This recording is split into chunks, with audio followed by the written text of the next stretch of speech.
Brunei, okey. Suami saya tanya, yang event kita buat dekat mana? Mama dah bagi tahu. Buat dekat Bridex Jerudong. Setiap 30 minit dia tanya. Dah jawab dah sampai ke subuh, daripada malam tadi sampai ke subuh dia tanya. Lepas tu dah aku jawab dah Bridex Jerudong. Lepas tu dia type dekat media sosial, jangan lupa teman bapa dekat Bridex. Macam mana aku tak marah? Tanya aku satu sekali, tapi dia tak salah. Ujung-ujung Bridex. Korang minta maaf korang ya. Memang macam tu korang. Dia memang tak faham korang.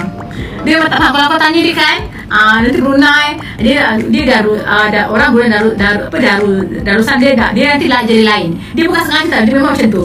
Dia jadi selambat pick up sikit. Dia slow pick up. Korang jangan marah. Ya.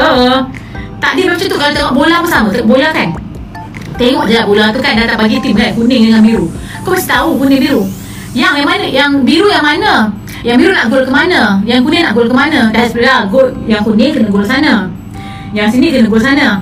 Okey, tengok TV. Lepas tu dia tanya aku lagi. Yang ni gol ke mana? Dah letih aku. Kalau aku tengok TV dengan dia, baik aku tutup lagi bagus. Kalau aku tutup TV dengan dia, baik aku tutup.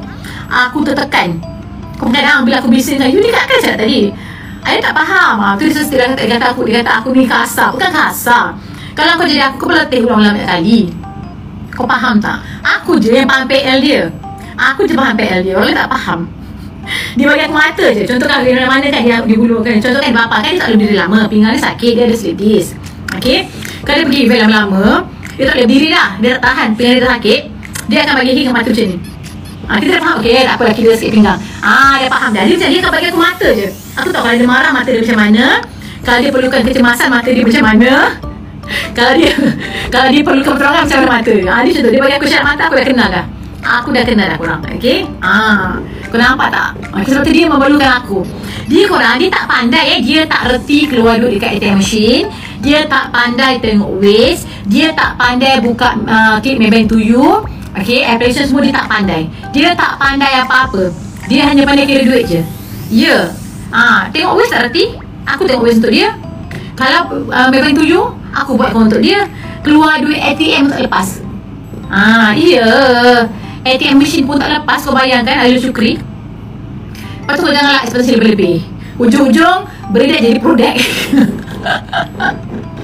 Aku penat kat mana yang Bridex 100 kali aku lah. Aku jujur type dekat dalam TT, jumpa papa di Bridex.